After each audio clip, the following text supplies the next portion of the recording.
Couple of things I want to consider. One, we parked our little boat up there, and we're going to walk downstream, and we're going to work our way upstream because we're using a nymph today. The other thing is, when it comes to approaches, watch your shade and your sun angles.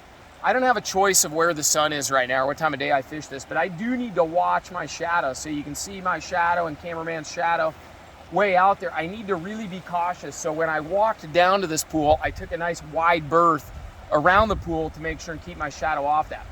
Now, as I approach, I'm gonna need to make sure that all of my presentations are done out beyond my shadow, and then I'm gonna move relatively slow as I go up. My approach is gonna be to pick apart everything on this inside ledge first, and I'm gonna work my way all the way up to the head of the riffle. As I work my way down, I will kind of go up in a U shape, and I'll work up the weak water on the inside. Then I will move out a little bit, and I'll work the edge of the fast strip going down.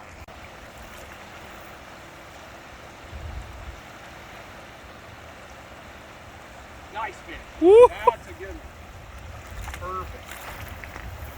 So you might have saw on the video there, in order to get right up into the head of that thing and get the right cast, I had to get down. I couldn't just walk up. Oh, come on. Dude, you got the on there.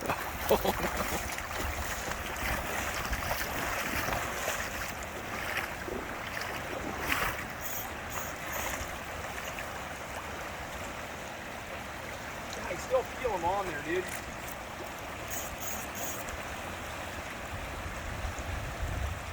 Oh, come on, I still feel them on there. Oh. Dude, there's a big log pile in there, and I didn't realize those logs protrude out there. Got my butt kicked there. Anyway, as you can see, as I was approaching the top end of that run, I got down really low, threw my nymphs quite a ways up beyond where I could actually fish them, and then let them dead drift for a second and stripped in so that I could fish out beyond where I was casting the shad. That was a tremendous trout. Wish I'd got that one. I wish I got that one to hand. That was a good one, but I'll rebuild, let this thing settle down, and try it again. All right, so I got smoked by that fish up there in the log pile. We're gonna bop down here, we're gonna hit another spot, and it's totally different than the other one.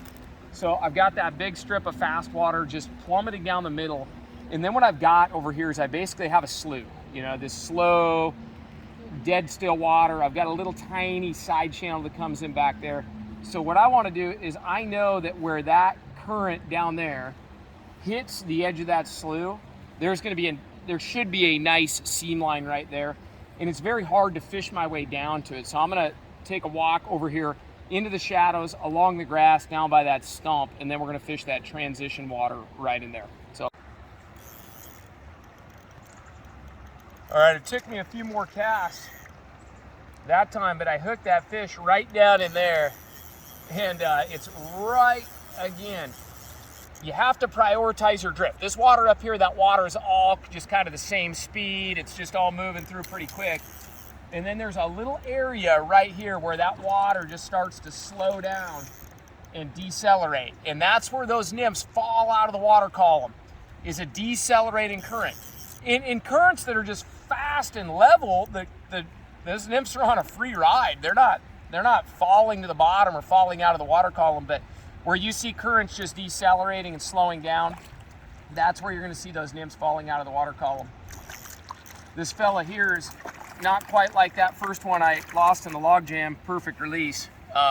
Not quite like the one I lost in the log jam, but still a worthy trout.